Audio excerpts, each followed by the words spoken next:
Esu įkūrusi Anagama keramikos centrą Lietuvoje. Jis gyvuoja jau daugiau nei 10 metų. Turėjom ne vieną simpoziumą su suaugusiais, su menininkais ir su mėgėjais.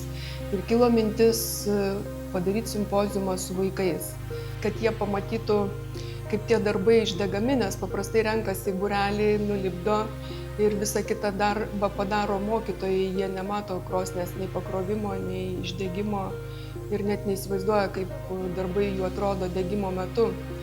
Tai čia ir buvo mintis, kad jie pamatytų visą procesą, kad jie jau ir vaikystėje būtų susidūrę, pamatę ne tik juodąją keramiką ir tą mūsų tradicinę glazūruotą, kad sužinotų apie molius, kokio reikia specialaus molio. Žiūrėkit, jūs tada pradedat, gerai? Žinot, ką daryti, kaip daryti. Lipdėm iš 2 skirtingų molių rūšių. Ir jie net lipdydami pajautė, kad jau jie skiriasi, kad vienas buvo patogesnis lipdyti, kitas sunkiau sekėsi iš kito lipdyti. Vaikam pasiūlėm nulipdyti indą, iš kurio jie galėtų gerti ar valgyti kasdieną. Ir pasiūlėm lipdyti kaukę, laisva tema, kad tai būtų kaip ir puošyba, galima papuošti namus, klasę, kabinti ant sienos. Kai lipdėm laisva tema, tai vaikai visada sugalvojo nulipdyti labai gražių mažų skulptūrėlių. Ar šuniuką, ar varliuką, ar figūrėlę, sėdinčią arčiau kiekvienam, kaip išėjo, kaip jis sugalvojo. Tikrai labai, labai įspūdingai nulipdė. Žinoma, aš jiems padėjau pradžioj, kad laikytųsi formą. Žiūrėjom, kad būtų darbas saugiai nulipdytas, kad nesprogtų degimo metu, kad nesulūžtų degimo metu. Tai aš tiesiog iš techninės pusės jiems padėjau, pakoregavau, o visas grožis tai yra jų darbas padarytas. Čia mano vaza ir aš galvoju, kad jinai dar gali būti kaip ir paštukinė. Man sunkiausiai buvo pritvirtinti va šitos burbuliukus, nes jie buvo, kad nukrito.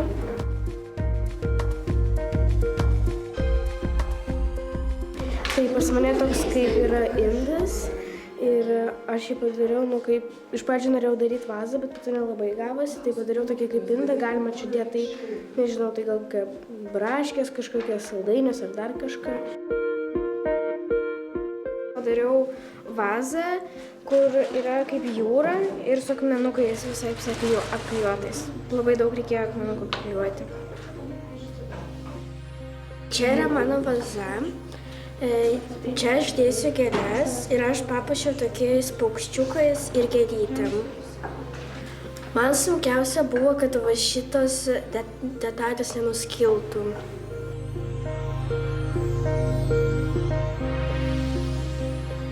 Mes nulipdėm vazas, gėlėms kažką pasidėti, kažką tai, kažkokius daiktus. Man atrodo kaip žvaigždė arba tulpė. Man tokia kaip taškuota labiau. Aš nulipdžiau dubenį, čia ir kaip lėkštė dubenys, valgyti arba kažką susidėti. Nulipdžiau vazą. Ten norėčiau dėti gėlytes arba kitus darbus, kuriuos norėčiau, nežinau, kada. Aš padariau vazą, bet biškai gavosi kaip ne vaza, tai aš nežinau, čia kažkokius daiktus galima susidėti arba dar kažką. Darau vazą kaip medžio kamieną, darau dar grybelius, kurie auga. Galvojau dar padaryti vijoklį, bet nežinau, ar spėsiu. Tai vat kažkas tokio. Miško imitacija. Vaza. Saulė, mėnulis ir žaltys. Tai, nežinau, tokia tema. Lietuvių mitologija, bet dar ant mėnulio dirbu. Čia gėlių vaza. Idėja buvo visiškai kita, bet čia jau kaip išėjo. Čia gėlytės buvo pavaizduotos iš kempiniuko plačiakelnio. Tai jeigu pažiūrėti iš viršaus, čia galima pamatyti Patriką. Tai ir viskas. gertuvė mano. Mačiau internete, labai faina. Ir mano pavogė. Naują pasidariau. Su gėlytėm. Turėjo būti rugiagėlės, bet, taip nelabai išėjo. Papuošalų dėžutė.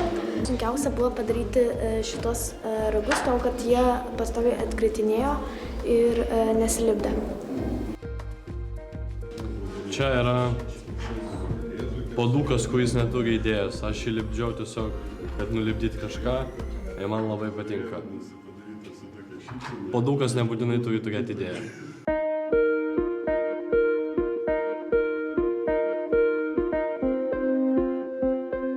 Jau kai darbai išdžiuvo, atvažiavo vaikai pasižiūrėti ir net patys įdėjo savo darbelius į krosnį.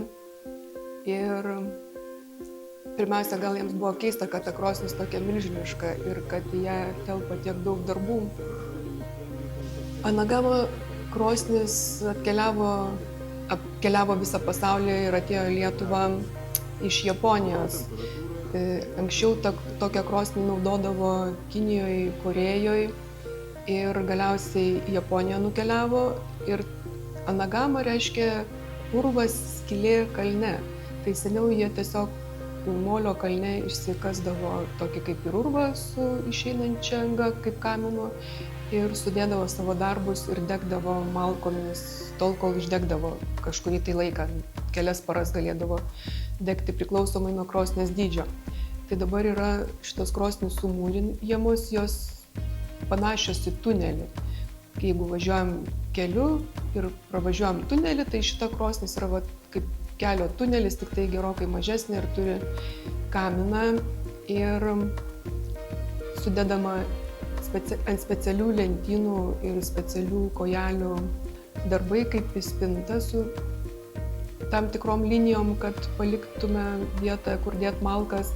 Tai išdėliojami tvarkingai darbai ant tokių molio rutuliukų arba papilama šamoto ant lentynų, kad nepriliptų.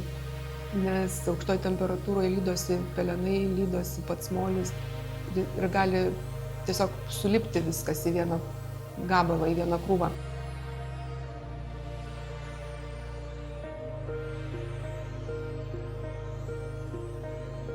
Krosnės degimas truko 5 dienas ir naktis ir aušo vėlgi tiek pat 5 paras. Ir iš lėto degant krosnį buvo pasiekta temperatūra 1300 ir pačiam priekyje šiek tiek didesnė. Ir tada, kai pasiekėm tą aukštą temperatūrą, mes stengiamės ją palaikyti 3 paras. Ir tuo metu ten vyko procesai, lydėsi pelenai ir kūrėsi grožis pačioj krosnyje. Ir mes negalėjom matyti tikrųjų spalvų, nes viskas buvo įkaitę ir švytėjo kaip saulė. Nes ten temperatūra būna 1300 laipsnių. Sunku įsivaizduoti nepatyrus tą karštį, kas tai yra, kaip dega žandai, malka užsidega per sekundės dalį. Ir degėm mes tą krosnį ilgai ir kantriai, lietui lyjant, vėjui pučiant.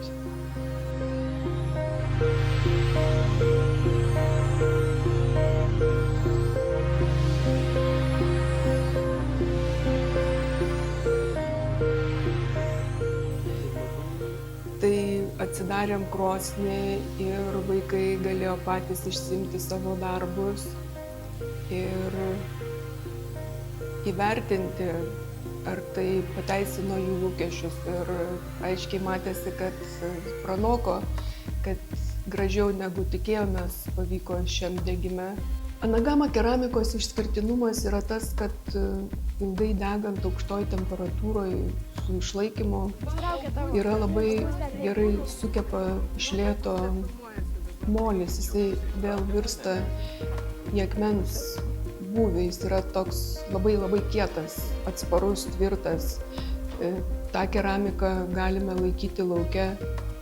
Jinai mums žymiai geriau tarnauja buityje, atsparesnė dūžiams.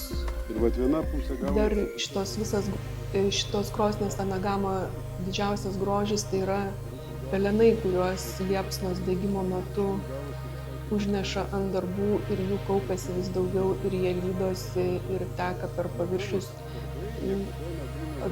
tiesiog tie susilydę pelenai virsta lyg ir glazūra ir žmonės negali patikėti, kad tai neglazūruota, kad tai yra natūraliai susiformavusi glazūra, apsiglazūruoja kaip ir darbai, liepsnų ir pelenų pagalba. Tai va dabar atidarymo metu mums tai yra labai malonu ir džiugu pamatyti tą jau galutinį variantą, galutinį vaizdą darbų. Galvojam visi apie parodą, kaip mes tos darbus parodysim tėveliam, artimiesiems ir kad mums tai didelė šventė. Vaikai labai kūrybingi ir jiems nereikėjo ilgai galvoti, ieškoti minčių, ką jie nulipdys. Jiems puikiai sekėsi ir yra iš jų tikrai ko pasimokyti to lipdymo džiaugsmo ir džiaugsmo savo darbeliu, savo kūriniu.